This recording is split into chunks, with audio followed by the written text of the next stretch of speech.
Avant d'aller plus loin dans la caractérisation de chacun des points du cycle et de chacune des transformations, posons d'abord d'une part les hypothèses de travail avec lesquelles nous allons travailler pour la description thermodynamique du cycle, et d'autre part ce qu'on considère comme étant des paramètres d'entrée de notre problème, qui sont généralement fixés dans le début de l'étude d'un cycle de turbine à gaz pour pouvoir exprimer les différentes grandeurs en fonction de ces paramètres d'entrée ensuite.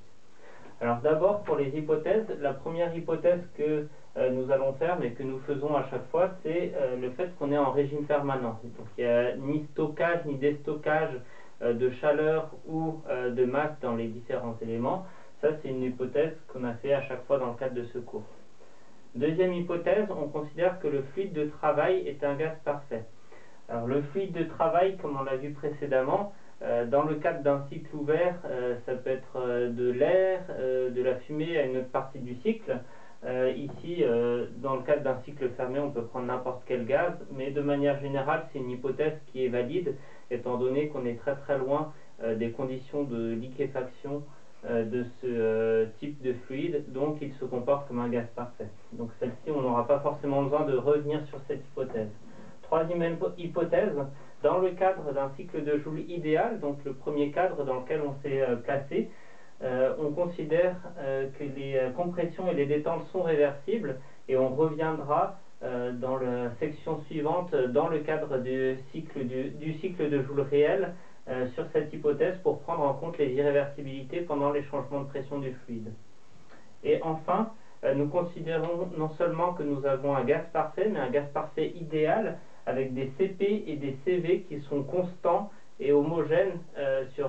tout le cycle. C'est aussi une hypothèse sur laquelle on va pouvoir revenir plus tard, et notamment lorsqu'on va discuter de ce qui va se passer dans le cadre d'un cycle ouvert avec combustion interne. Mais pour l'instant, on va rester sur ces hypothèses de travail. En ce qui concerne maintenant les paramètres d'entrée, ce qui est fixé dès le début, c'est notamment la température de source froide, qui correspond généralement à la température ambiante, parce que comme on le verra plus tard, la plupart des cycles sont des cycles ouverts, donc on prend de l'air dans les conditions ambiantes, ce qui fixe aussi généralement la pression d'entrée, c'est-à-dire la basse pression de notre cycle, qui correspond la plupart du temps à la pression atmosphérique. La température du point C, c'est la température chaude en entrée de turbine, est elle aussi fixée généralement au départ, étant donné qu'elle est limitée par la tenue mécanique des premiers étages de la turbine. On a une température maximale qui sera admissible en fonction du choix des matériaux et de la conception technologique de la turbine,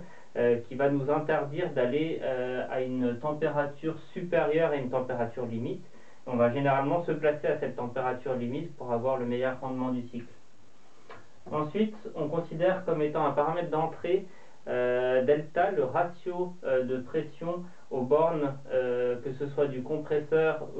ou de la turbine, étant donné que c'est un des éléments de design dans le choix de ces composants. Ça sera donc le ratio de pression aux bornes ici du compresseur, ou plus simplement le ratio entre la haute pression et la basse pression de notre système. Et enfin, on considère comme étant des paramètres d'entrée les propriétés thermophysiques de notre fluide, c'est-à-dire son CP et son CV, qui vont être très utiles dans la description thermodynamique, et ceci fixe aussi forcément le coefficient de la place de notre fluide, étant donné que c'est le ratio de CP sur CV.